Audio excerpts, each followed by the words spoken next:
Hey, church family. I wanted to take this opportunity to present you with another word of encouragement as we continue to pray for the end of this pandemic.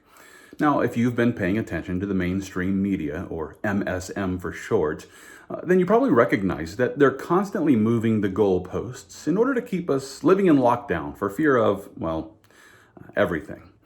One example of this can be seen in the fact that it was just a few months ago when most MSM outlets were quick to warn us that an increase in coronavirus testing would reveal the true spread of this virus, which would result then in greater rates of positive cases.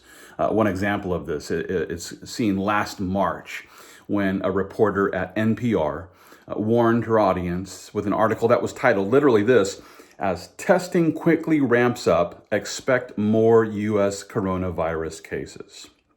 Now, this aptly named article went on to point out that the availability of more testing would be sure to find more people with the virus. Another example is found last May. It was May the 1st when MSNBC's Rachel Maddow, she presented a segment that she literally called Seek and You Shall Find. Very biblical, right? But during this segment, Maddow complained about the inability to do mass testing. She was complaining that there weren't enough tests available. And then she goes on to make a case for the segment title, which again is Seek and You Shall Find. She goes on to make a case for this by telling us that more testing is sure to reveal a greater number of positive cases. Now, clearly this seems like a no-brainer. Well, that is until the past week when the MSM outlets has decided to shift their narrative. You know, the most recent headlines now assure us that the increasing rate of positive cases is not because of mass testing.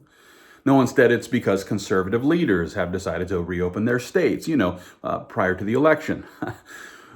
It was yesterday when Rachel Maddow, who just a few months ago told us that an increase of testing would result in the increase of the number of positive cases, that was just a few months ago. But now she's ranting against our governor, Greg Abbott.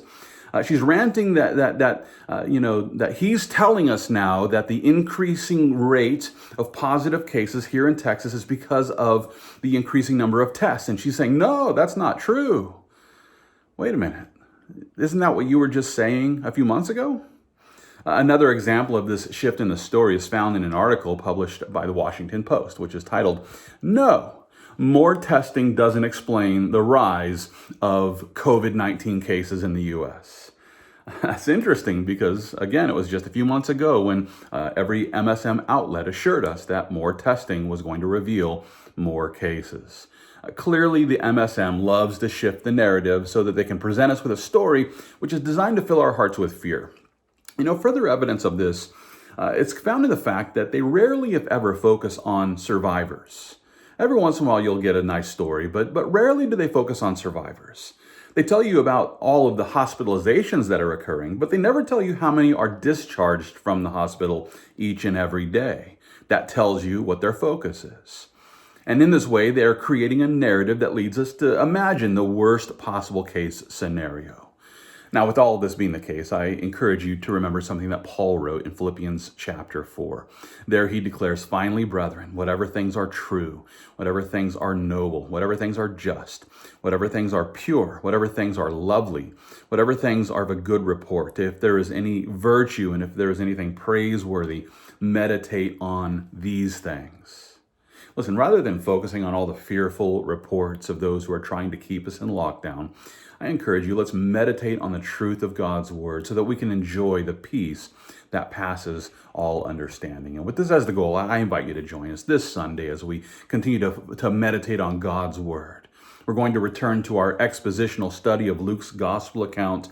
And I'm excited to tell you that Children's Church will also be available for the kiddos during both of the services. And so wash your hands, put on your best Sunday mask, and join us here at Calvary South Austin for our 9:15 and our 11:15 a.m. services. Now, if you do belong to a high-risk category, you might like to know that we do have a room that's dedicated just for you. You can come down and sit in a room that's dedicated to high-risk individuals. And at the same time, if you still feel the need to shelter in place, I invite you to tune in at 11:15 a.m. for the live stream of our second service. I hope to see you soon.